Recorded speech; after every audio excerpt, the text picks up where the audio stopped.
Hello, everybody. Welcome back to Faction Wars, a New World podcast for the week of November 10th, 2021. This is episode 2. I am one of your hosts, Stephen Fontana, and with me, he is the Sherpa of all things New World. He is Taylor Allen. How are you? And new Void Gauntlet main. Void Gauntlet main. Yes, and for those of you who have no idea what the hell we're talking about, don't worry.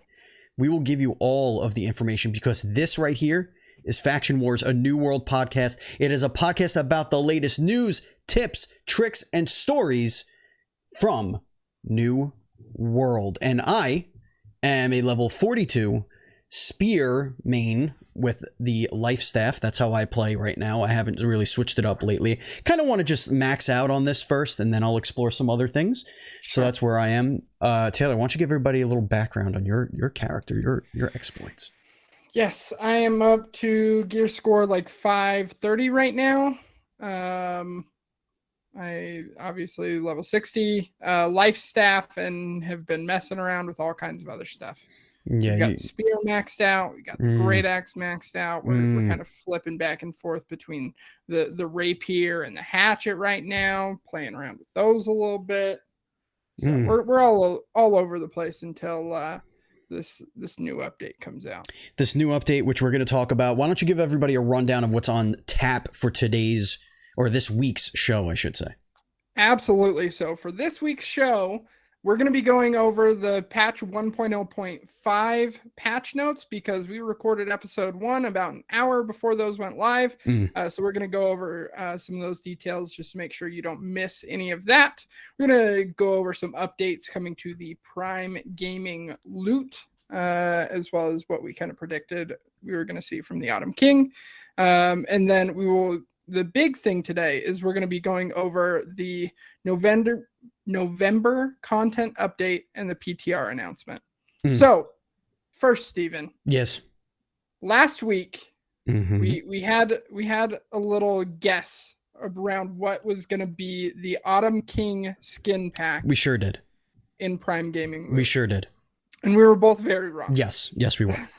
Yes. So, releasing on November 23rd, the Autumn King Pack 1 will be coming out. It has a skin. It looks kind of like a druid almost. It's got this like shawl made out of like dead leaves, a crown made out of antlers and twigs and kind leaves of and stuff. Yeah, kind of looks like somebody that might storm the Capitol. Yeah, totally. In addition to that, it looks like there's going to be a spear skin. It looks kind of like a harpoon, a new emote, and then some more of the Marks of Fortune, which is the premium currency that you buy different cosmetics with. Indeed.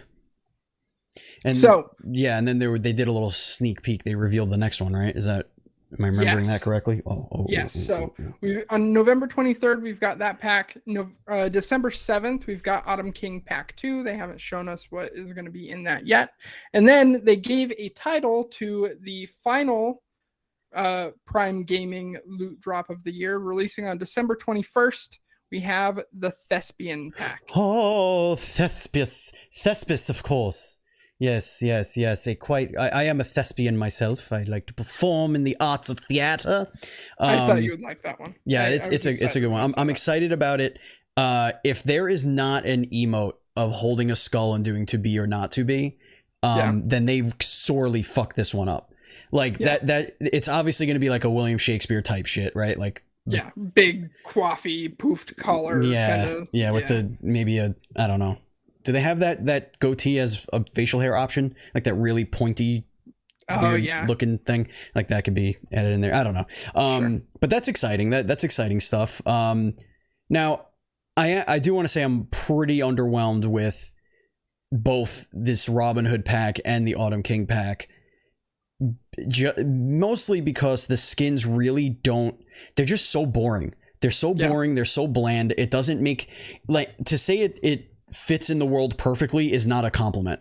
Like, these things fit in the world perfectly because they are so drab. The color palette is so boring. The first content free Prime Gaming stuff that we got was very vibrant. It was the Twitch colors. It was all very metallic-y. It looked really cool. And I was really hoping that we would get more stuff like that, even if it was themed after things like Robin Hood or whatever. Sure. Like, I mean, just if you're just looking at these skins, like the spear is basically kind of looks like a little harpoon, but it looks like a beginner weapon. Like, it doesn't have much flourish. It doesn't look really interesting at all. It doesn't. You could if I was carrying that around, you wouldn't be able to tell that it was any different from a normal spear that you could craft yourself. Yeah, and I think that's a problem. Yeah, I think the most egregious thing here is in Robin Hood Pack 2, there's a skin for the bow that looks like they took the bow that you get at level 2 on the starter beach and they added a little bit of green to the handle. It looks like it might have a little texture, I guess, on the rope. But like, again, because the way this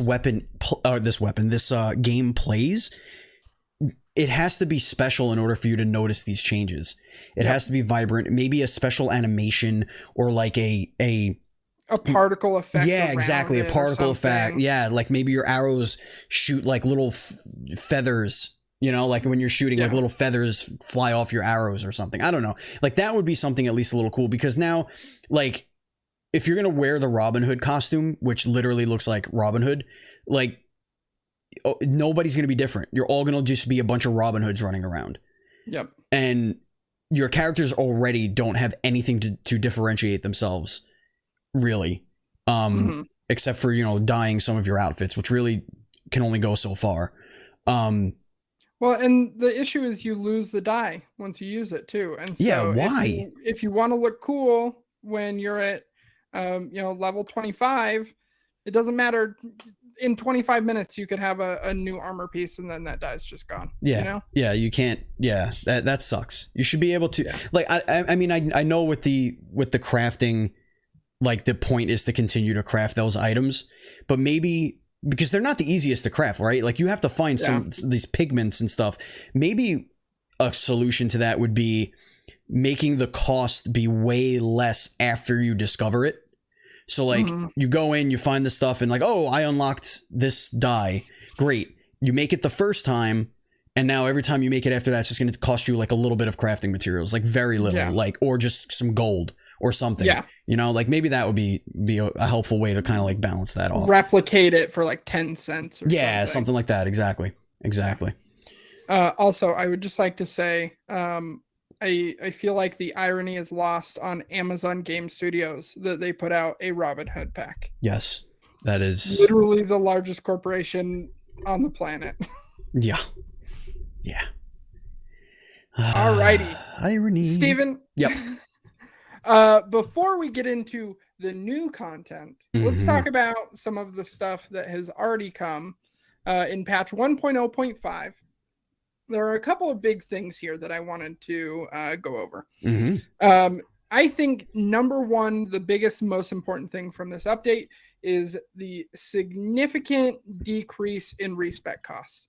They reduced the cost for both attribute respecs from 500 gold at max level to 200, and weapon mastery respecs from 200 Azoth all the way down to 50. So it's a pretty significant decrease. It allows you to play around with your build a little bit more and tweak it. And I think this change is absolutely awesome. Yeah, I think it's great considering the characters are so samey anyway, that creating another character just because you want to mess with another weapon set really is kind of dumb for a game like this. Like back in the day when I used to play, Final Fantasy 11 or City of Heroes or Champions Online, like the whole reason why you had multiple character slots is because you were making actual heroes. Like you were making these characters that had a personality, and like you could make their well, in the superhero ones you could make their entire costumes and pick their power sets to fit a theme, and then you're like, okay, well, I don't want to play this character anymore, I want to play a different character. Whereas this game is more like, it's more like a job system in Final Fantasy. Like you can just swap the weapon, boom, you all of a sudden you're a different class. Yeah. And I dig that. I think that's really cool. I know Final Fantasy 14 does that a lot. And it makes for obviously less characters being made. You don't have a necessity to have multiple character slots really, unless you play with somebody that shares an account or something like that. And you just don't want them messing around with your character. But I like this solution to that problem. Lowering that respec cost is great, because the way these trees work are so intricate that like when I watch you respec your characters, you read every single line like 4 times, and then you go back to see how it's going to play with the other shit you want to pick. And like you map this whole thing out. And I guarantee you, present company included, that like 90% of the people don't do that. Yeah. And well, the hard thing is too, and the reason that I've learned to be so thorough when I'm reading through those abilities is half the time the tooltips lie.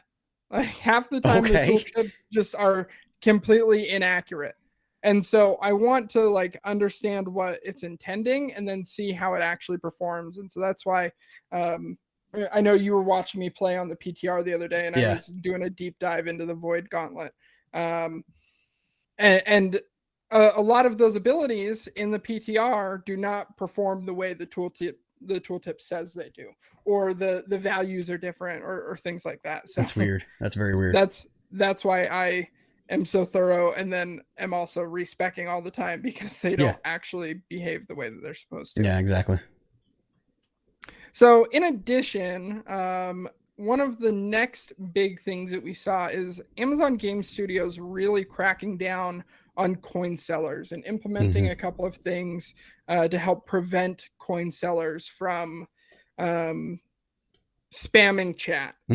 So first, they banned a ton of accounts and locked family sharing out from those accounts that were obviously abusing it, which is great.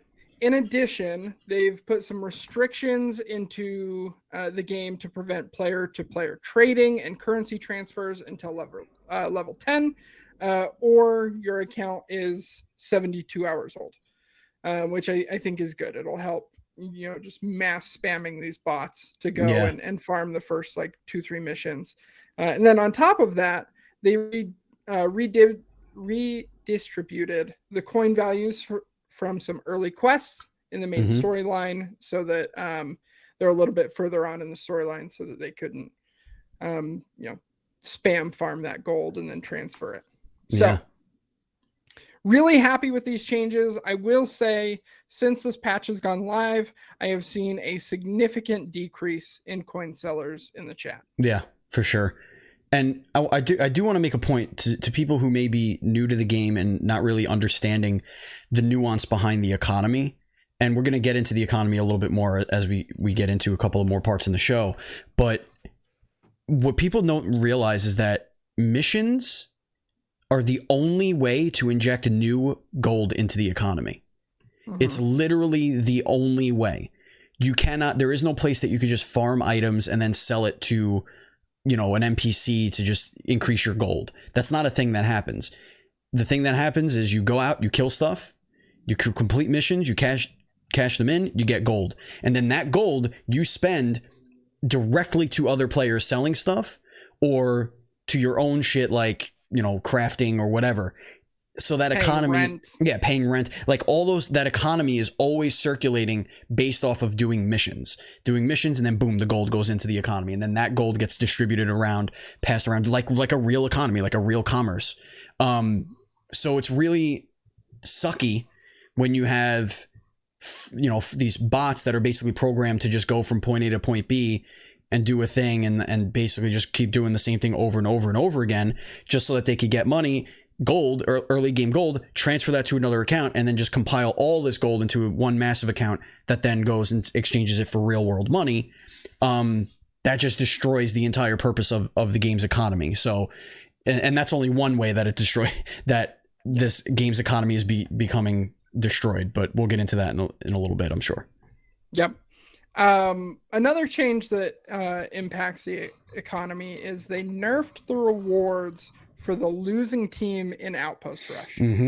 So we talked about Outpost Rush a little bit in episode 1. It's the level 60 PvP 20v20 like kind of MOBA thing they have within the game. And when it first came out, it was a great way to get a bunch of Azoth. You were getting like 250 Azoth per match. And a ton of gold. You were getting 300-400 gold a match, whether you won or lost.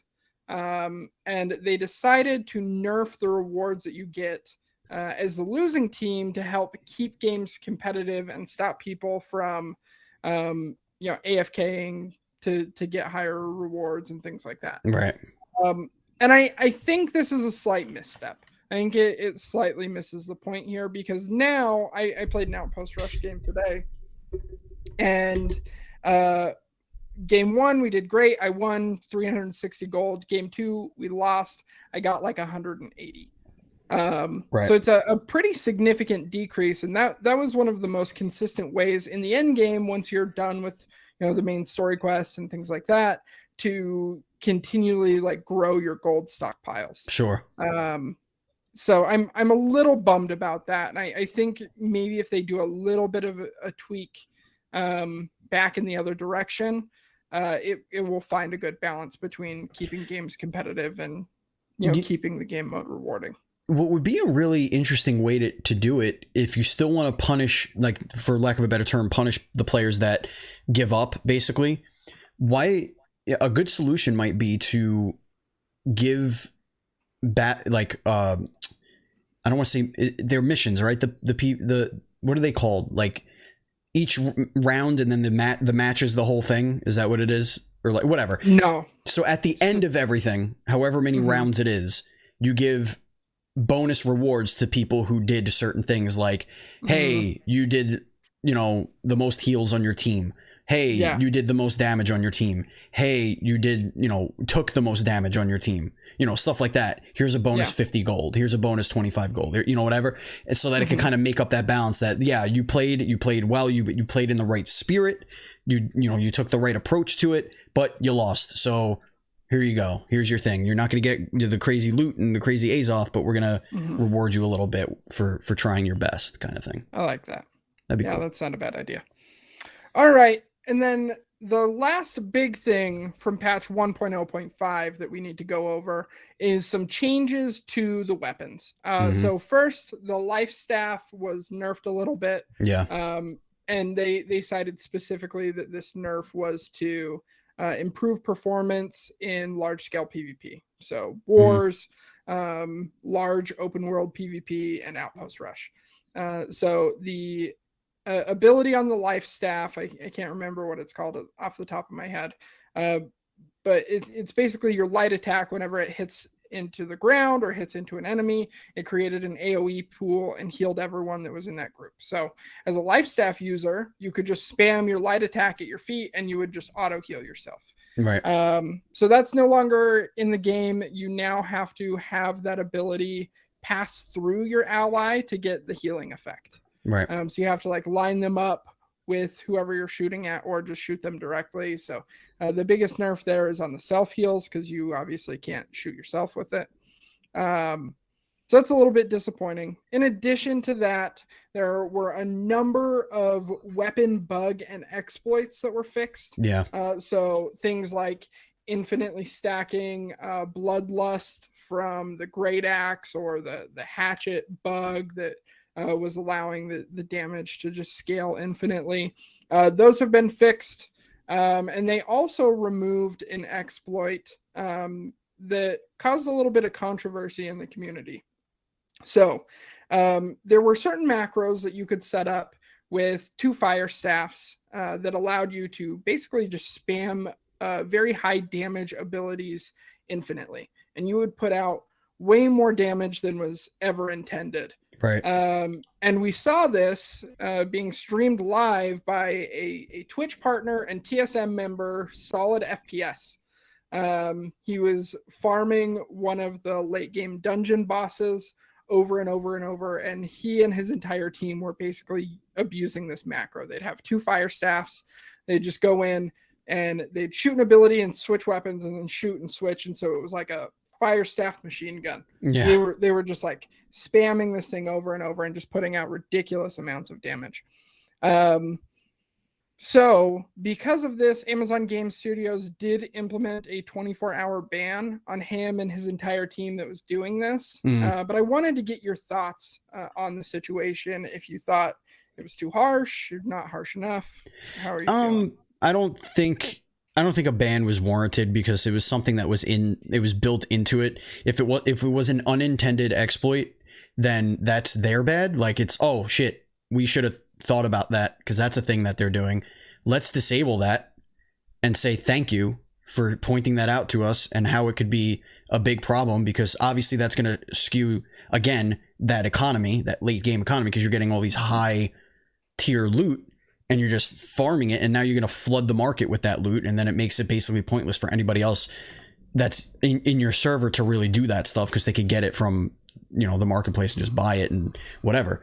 So it just, the carrot at the end of the stick is lessened. But I think that's on Amazon. Like, just Amazon Game Studios, like, okay, yeah, that is not good. Let's stop that from happening. Hey man, thank you for doing that. And, you know, I actually had the thought that one of the simplest ways to do this, to really fix this problem, like if you just want to stop people from farming bosses at all, just make the reward tier drop every time you kill him in one instance. So like if you load into the world and you kill him once, and then the next time he comes down, that loot tier drops 1, and then it drops another 1, and the only way you get it back is if it's on a cooldown. Let's say like a 3-hour cooldown. Like you wanted to do it again, come back later, do it again, let other people get their loot. Don't just stand there and abuse the situation and then just flood the market with these high tier components. I don't know, that was just another thing, a way I think they could do it. But I think the ban was kind of harsh. I think the ban came from what he was saying when he was doing it.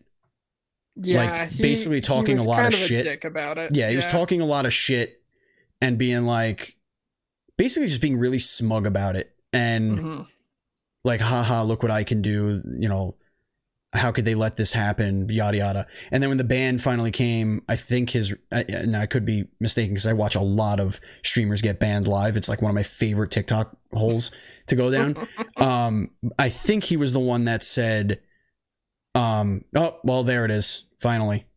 Yeah. And then he just did not give a shit. So what did you do? Literally nothing. You did nothing to him. He cares 0% that he was banned for 24 hours. Yeah. He gets to take a day off of the game, but still has all of those components and made all the money that he's made. Yeah, exactly. But that's my opinion on it. Alrighty. Well, let's jump into the new hotness, Stephen. Amazon Game Studios put out an article announcing their public test realm, and in it they detailed their November content update. Ooh. So first, starting with the PTR, they opened this up yesterday, so people could start downloading it. They could check it out. I jumped in a little bit last night. Excellent. So when they very first released it, there was only an NA East server and an EU Central server. Just one server, pretty small queue, honestly. I think my queue was like 200 people or something to start out. That's not bad. Yeah, you choose whether you want to start at level 2, level 16, or level 60, and they give you appropriate gear. One thing they don't tell you is they give you 500 boxes of gear. I think you have 5 of every item in the game. You have 5 heavy armor with focus scaling, 5 heavy armor with strength scaling, like, and all the way down, right? So me, being the idiot that I am, go, ooh, boxes, let's open all of these, right? And just start opening them. I get so over encumbered I can't even move, and I'm just stuck on the starting beach. Yeah. And so I'm like, okay, fine. I don't need 10,000 iron arrows. Let's just offload these. Right. So I start dumping them. One thing I didn't even know was a thing is when you discard items that fall in like the little sack at your feet that looks like loot, right? That has an encumbrance of 1,000 pounds. Yeah. Stephen, I had like 6,000 pounds of gear on me.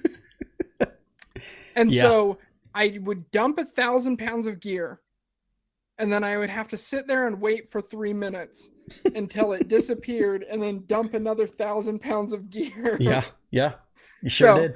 If you're gonna jump into the PTR, please be careful. Don't open up all of your boxes. But no, wait a minute.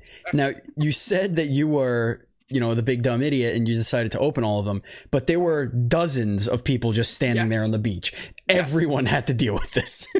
Everyone was like, shit. So many people that were obviously just a bunch of fucking morons standing there on the beach. Yeah. So it was a great time to read through the Void Gauntlet's abilities, really familiarize myself with the weapon mastery trees and stuff. Just be careful if you're planning on jumping into the PTR. They also just today put out 2 new servers. So there's now an NA West and a South America server. So I think everywhere but Australia has a test server now. Get wrecked. Yeah. And I think that's coming soon. It wouldn't surprise me if by tomorrow they had a Australian PTR as well.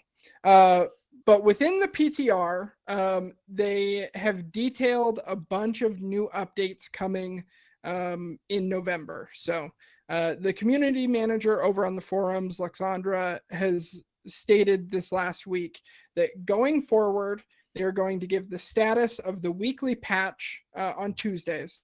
That's your regular, just, weapon balancing, bug fixes, tweaks, adjustments, things like that. And then she also said once a month, they plan on having large content drops. So this is the first large content drop that we've seen. The biggest thing that everyone wants to talk about is what we talked about at the very top of the show, the brand new weapon, the Void Gauntlet. So the Void Gauntlet is a DPS support hybrid weapon. It is the very first weapon to scale off of both intelligence and focus, meaning it's a great pair for the life staff, for the rapier, for the musket, fire staff, ice gauntlet, all of that. There are 2 trees that they've detailed. The Annihilation tree, which focuses on close range damage, revolving around the Void Blade, which looks like a energy sword from Halo. And the Decay tree, which offers range healing and debuffs, focused around the Orb of Decay, which sounds like it's going to work if you're familiar with Overwatch, like Moira's ability where she throws the ball out that heals allies and damages enemies. Right. So, and I want to hear your like first glance impressions, and then I'll give my hands on. If I am understanding it correctly, do you have to do damage with the Orb of Decay in order to also heal? No. Okay, so it basically works like a life staff, but debuffs instead of. Kind of, yeah. Yeah. Okay. So I messed around with it a little bit last night. The Orb of Decay works in 2 phases. So first you throw the orb out, and going out as a projectile, it damages enemies and debuffs them. And then you press the button and it recalls the orb and it heals your allies as it's coming back. Gotcha. So you can throw it out, do some damage, reposition yourself behind some allies, pull it back. It'll do some That's healing. Interesting. That's pretty cool. Yeah. Like a boomerang almost. Yeah. That's pretty cool. It's interesting. I probably won't use that tree too much because the Annihilation tree is fucking awesome. Having the Void Blade is a ton of fun. I feel like they need to tweak it a little bit because it's still an ability on a cooldown. You can't just like have it out. I would love if they did something kind of like Path of Exiles does, where you can just reserve a certain amount of your mana pool and it's just gone. So instead of getting your mana all the way back to 100, it only goes up to 80, but you can keep that Void Blade out for as long as you want. Interesting. Okay. So it's actually like you have to toggle the ability to use your blade. That's how I want it to work. Right now, it's just on a cooldown where you, just like any other ability, you use it for a certain amount of time, it stays out, you hold the blade, and then when it disappears, it goes on a 16-second cooldown.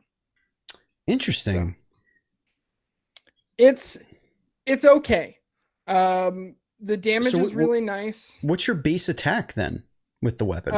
It's similar to like an ice gauntlet, fire staff, life staff, where you just shoot out like you're just shooting out like a little. That's what I saw you doing most of the time, just chucking out this little ball blast. Okay. I will say, and they very well could change this before it goes full release, and I hope they do.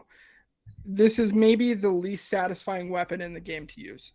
One thing about all of the weapons in the game is like the sound design and stuff for your abilities is like very recognizable. Like you can hear someone using a life staff on the other side of a ridge, and you're like, oh, yeah, you know, they're over there using a life staff, right? Right. That was the fucking loud ass hammer ability that someone used on the other side of the map. I can still hear. You know, the Void Gauntlet is basically silent. It's very, very quiet. So it doesn't feel like it's impacting enemies very well. Sure.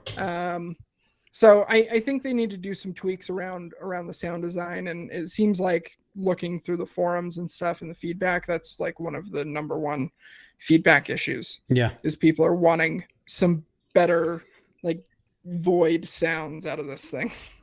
Yeah, I mean that definitely. I mean that's probably something it could even just be missing, right? They could have just not put the sounds to the level that they want to, or like some of them are just still being worked on or whatever. Like that's the one thing you have to know. You know, folks, if you're listening and you want to try out a PTR, it's a test server. There's a lot of stuff that they're going to be adding literally every day. Usually those servers go down for a couple hours a day. I remember I was a part of one for City of Heroes back in the day, and it was like between noon and 3 it was off because they were implementing changes, uploading a bunch of changes, and then say, okay, go in, tell us what you think, and then we would go in, mess around with it, and be like, oh yeah, this is broken, you know, whatever. So there was always something that was weird in those, because they really are just testing some stuff out. It's basically your open beta for patch updates for new content. I mean, it looks cool. It's really not for me, I don't think.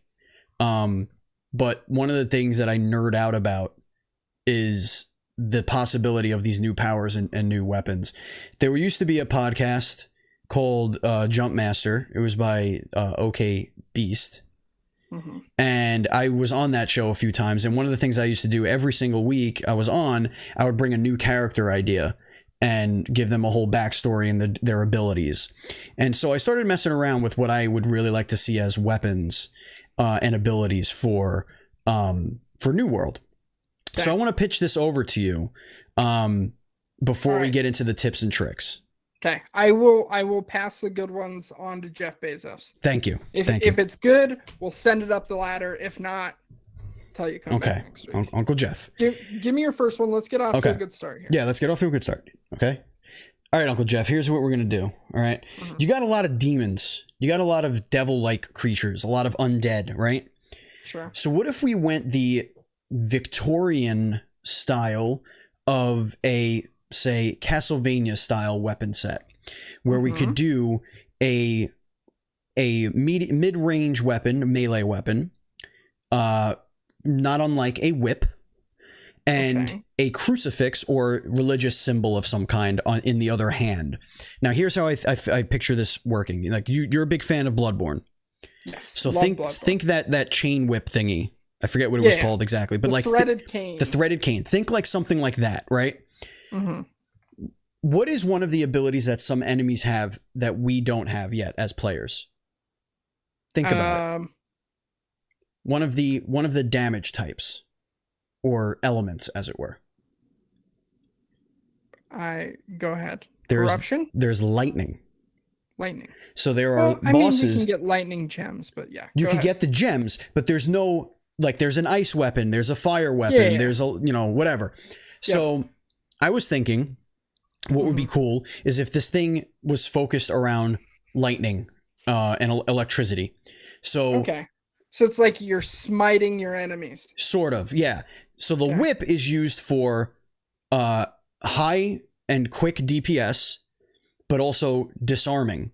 So it would essentially do a lot of stun effectively, but but in the meta way of like, oh, you wrapped it around his weapon and you stopped him from using it for a second or whatever. Yeah. Or like the loud cacophonous like thing just like stuns them, whatever. So stuff like that. You could trip with it, things like that. And then the holy symbol is for protection and setting up almost like cantrips or not cantrips. What are they called? Caltrops. Yes. Like stuff that you could throw on the ground, back up, and it's like a little protection area, like in Diablo, that they could walk through and take damage or get ensnared in or whatever. So I was thinking like more like a demon vampire type hunter with this holy symbol and cool disarming whip chain thing. Anyway, that was my idea. Love it. So yeah, a lot of CC. It sounds like a lot of enemy control and stuff. You know what, Stephen? I've heard this pitch once before. You did. First time didn't sell me. This time I'm in. I had time to think about this one now. Yeah, you pitched it much better. That's why you practice your pitches, folks. You gotta practice in front of a mirror or get your significant other or some friends together and be like, tell me what you think about it. Saying it out loud is an important part of the pitch, ladies and gentlemen. And now you know. Now it is time to slide into these tips and tricks, which of course we're brought to you by. Hang on. Yes. We've got a couple more things. We only talked about the Void Gauntlet. We've got a few more things coming in this. I'm sorry. I'm sorry. We'll fly through these though. One, we've got a new enemy faction type. The Varangian Raiders have sailed down from the north and brutally carved out sections of each territory. These guys look like medieval knights. I know. I see where I went wrong. I had the wrong article open, so I do apologize. I was following the bouncing ball, and then I lost control. My bad. That's all right. Yeah, this is dope. New enemy faction. We don't need to get into it too much. They look dope. You know, medieval knight-looking dudes, big axes, swords, stuff like that. Yellow. I fought them a little bit last night. Yellow, yeah. They seem cool, and in this article, they hint at this just being a scouting party, and there's more to come from the Varangians. Those bastards. So, maybe look out for a dungeon in the near future. Oh my. They also added a number of new variety to the existing enemy pool. So they added withered swarmmancers, beetles, a lost shaman, an ancient guardian skeleton mage, corrupted laborer, and I think both of our favorites on this list, the pirate alligator. Yes, pirate alligator. Now, what do you picture when you think pirate alligator? I think one of the huge ass alligators from this game with a tiny little pirate hat and maybe one peg leg. Okay, all right, yeah. No, I'm good. I'm good with that. I'm thinking more of like a hind leg walking anthropomorphic, like an upright, upright alligator pirate with like an eye patch and like a hook for a hand. Yep, that's correct. That's correct. Yeah, like it's an entire band of alligator pirates. Like they've had enough of us going out there murdering and skinning alligators all over the place. Yeah, they're here for it. It's like an alternate universe in The Princess and the Frog, where that really kind bayou alligator turns evil. Exactly. But here's the thing: are they evil? Because they're here, and then you get a quest, right? You get a quest to see where are they from. Oh, they're from this area. You go to that area, and guess what's over there? Like regal crocodiles. Oh, so you got pirate alligators and regal crocodiles that have been fighting a revolutionary war. And the alligators are losing, which is why the pirate alligators have retreated and landed on our part of the land. You see, so then you wind up partnering with them, and then boom, unlockable new race. to make a Fuck character. it. I'm in. Pirate alligators. This is why they need me. This is why they need me for these things. This brain, and this is drug-free America, ladies and gentlemen. This is not enhanced, okay? This all comes from the big, beautiful brain between these dumbass ears. Anyway, let's continue. Yep. A couple more things as far as quests go. They added some new enemy quests around the Varangian Raiders. They added a new legendary weapon quest around the Void Gauntlet. So once you hit level 60, max weapon mastery on the Void Gauntlet, and you do a certain number of side quests, you'll be able to get a 580 gear score Void Gauntlet. And then they also improved the main storyline quests. And have added more variety, including wave events, destructible objects, proximity nodes for tracking, and things like that as you progress through the story. So I think that's going to be really nice, help keep new players more engaged with that early game content. Yeah, it gets old pretty quickly. Mm-hmm. This sounds like it's going to make it a little bit more like kind of like The Witcher, which is what really drew me to this game to begin with, because there's just an overwhelming amount of shit you can do, and making that shit a little bit more different is excellent. It's great for keeping people engaged, especially new players that go in there and there's only so many times you could kill 5 of this, or go to this person, then go to this person, then go to this person, and then boom, you complete. Like I literally completed a quest where I brought bear repellent, which smelled like apparently like some sort of urine. Mm-hmm. All I had to do was go and speak to like 3 different people back and forth, and that was the main story mission. That was the main quest, because I had to like get in good favor with one of the other factions or whatever. So just weird, just really weird. But yeah, having that, like, I think the coolest thing is these whatchamacallit, the waves. I love that kind of gameplay. I love seeing how much you could survive, and working together, coordinating with people. Those are always a lot of fun. Like they're a blast to do in Destiny, right? Yeah, like totally. Those things where you just it's a world, here's an event and we're getting invaded. We have to last the 3 or 4 waves, and here comes the boss. Okay, we did it. Yay, let's get the loot. Like that's awesome. I love that. Totally agree. And then something that I have been clamoring for a while. They highlighted this in a dev blog not too long ago. Brand new PvP faction missions have been added to the PTR, which is very much needed. So they added control points, intercept, and war camp loot. And I think the description of the intercept type mission is hilarious. It reads, defeat enemy faction members and collect their tiers. Is that kill confirmed? Is that what that is? I think it is. Okay. But this is great. Each area only has 3 PvP faction missions right now. Yeah. And they are the same ones. So you'll pick the 3 up, you'll go out, you'll do them. They'll be very close to each other. You come back, you turn the 3 in, and then you just do the same thing all over again. Like there's no variety whatsoever. So I think this will help spread PvP flagging out a little bit, and will encourage more PvP across the open world instead of just in those concentrated areas. So I'm very excited about it. Yeah, that's a great change. Okay, and then the final change that I detailed here in this blog is the new trading post experience. So there's been a lot of complaints because areas like Everfall and Windsward drive 90% of the trade and commerce, and therefore generate 90% of the taxes, get 90% of the upgrades, and some of those like side areas just don't get a lot of love.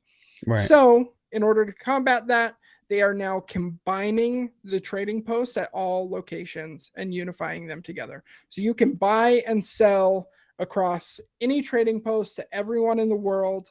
It doesn't matter if you're all the way up in Shattered Mountain, all the way down in First Light, or anywhere in between. It will all be connected. And your taxes are going to be based on the area that you are buying and selling in. Mm-hmm. So overall, I think this is a decent change. What is your gut impressions on this, Stephen? I think it's a smart idea. I kind of like the idea of certain towns doing better than others, so maybe they could implement a additional, like maybe you have to pay a selling fee or a delivery fee. Like, so if you're buying from somewhere else, you have to pay a little bit more to get it delivered to your city that you're in, and then the city that you're delivering to gets a little extra, cash inflow, so that you can continue to upgrade some stuff in that town. I think it's a good idea. It's a good start. It's definitely a good start. You're essentially what happened was you created like New York and Los Angeles, and then we're like, now we have nothing but fucking. Now we have 8 Wichitas. Yeah, we have 8 Wichita, Kansas. Like, what are we doing? No offense to anyone who nobody. Lives in Wichita, we love Wichita. But... I've driven through Wichita at least 4 times. Yeah, real nice town to look at. But that's so we're like, okay, well, let's try a little bit of socialism here and spread the wealth a little. Yeah, and let those Wichitonians see some Broadway plays or something.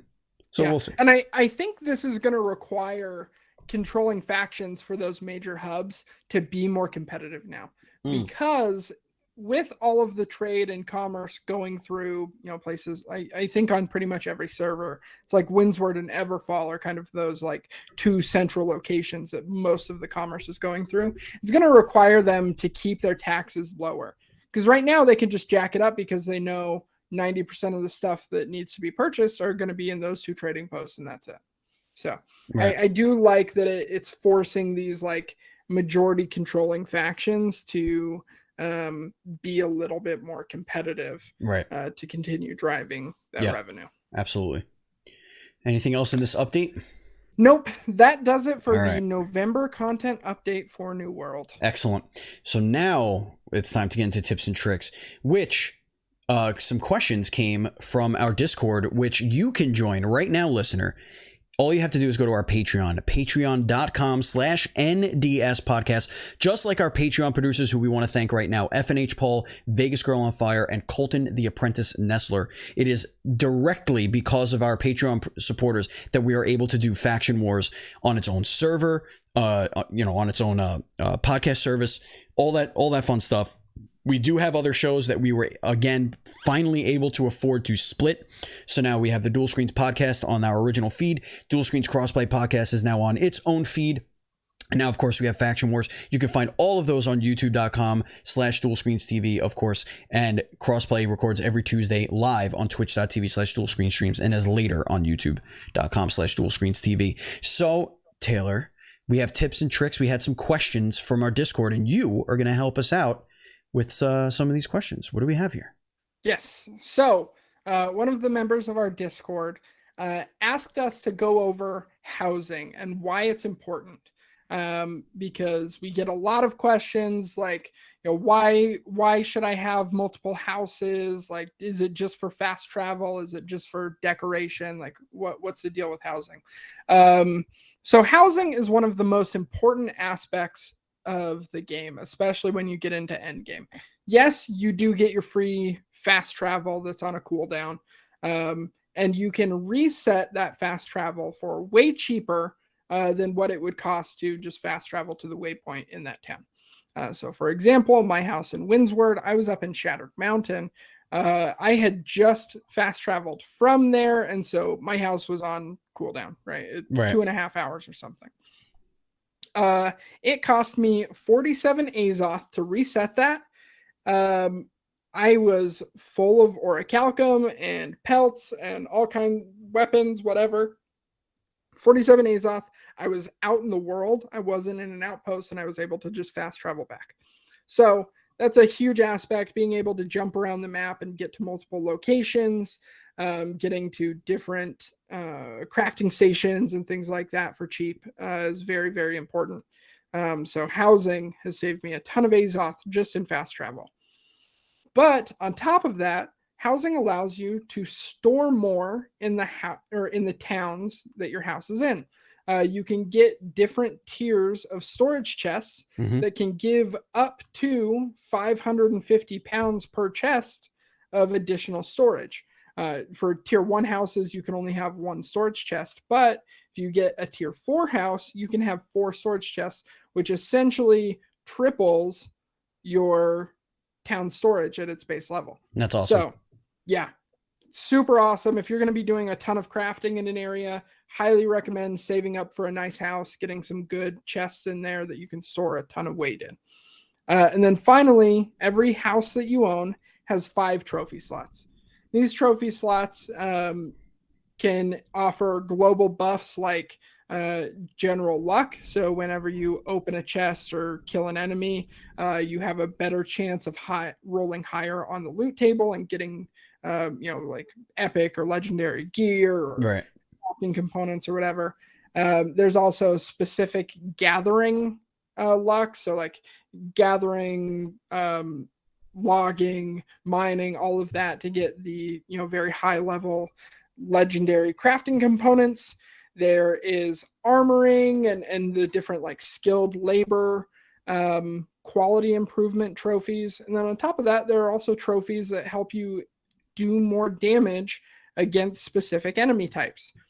And each trophy can be upgraded twice. So you start with the base trophy, you get more rare components, you're able to upgrade it, get even more rare components, upgrade it further to get the maximum boost. So to do super high-end endgame experiences like the arenas, you're going to need to have trophies against the specific enemy types that you're fighting in all 3 of your houses, so that you can put out enough damage to complete those.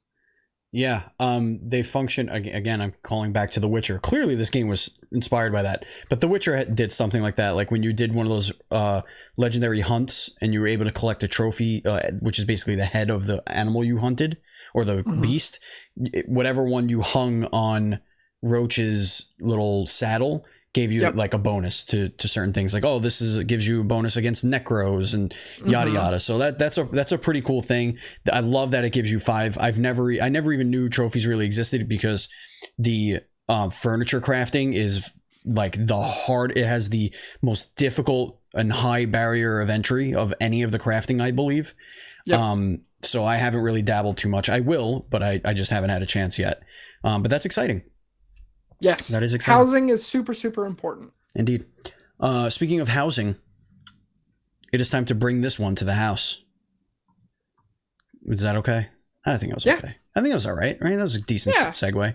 It wasn't the best, but it was like a 6.5 or a 7. Yeah. Like it was acceptable. Yeah, it was a double A. It wasn't bad. Yeah. No, I get it. Folks, that's going to do it for Faction Wars, a New World podcast. Thank you so much for joining us again. If you're watching / listening to this on YouTube, please consider subscribing to the channel. We are on the way to 1,000 subscribers, and we cannot wait. We have a lot of really cool new content that is being currently discussed behind the scenes. I know co-founder Andy Asimakis has a brand new idea for something he wants to do, which is going to be a combination of First Play and the Dual Screens podcast, where essentially we don't have a name for it yet, but we are looking to do a show where we get game devs to demo their stuff for us, as if we were at a PAX or a Gamescom or something like that, and just make a video of it and interview them while they're playing their game for us, their demo, their vertical slice. So it's going to be a lot of fun. We're just working out the kinks in that. We have like over 200 contacts to really call up, and we want to do games that are relevant, games that are coming out or had just come out, stuff like that. So keep your eyes peeled for that. That's going to be a YouTube exclusive show, so keep it glued to the YouTube channel. Again, you could find all of our podcasts. Just go to dualscreens.com. All our links will be there as well. And you can follow us on Twitter at dual_screens. I am at Batchild27. Andy is at PantsGuy. Taylor is at It's Purger. And if you want to follow Corey, he was our other core member. He's at The Grounded Gamer, no E-double-D. Is there anything you want to tell everybody before we go, Taylor? I cannot wait to play with the Void Gauntlet more. Thank you so much for watching this week. Appreciate you guys. Thank you, listeners. Thank you, viewers. Thank you, Taylor. Thank you to Amazon Game Studios for putting out this game that we love so much. And as always, please be excellent to each other.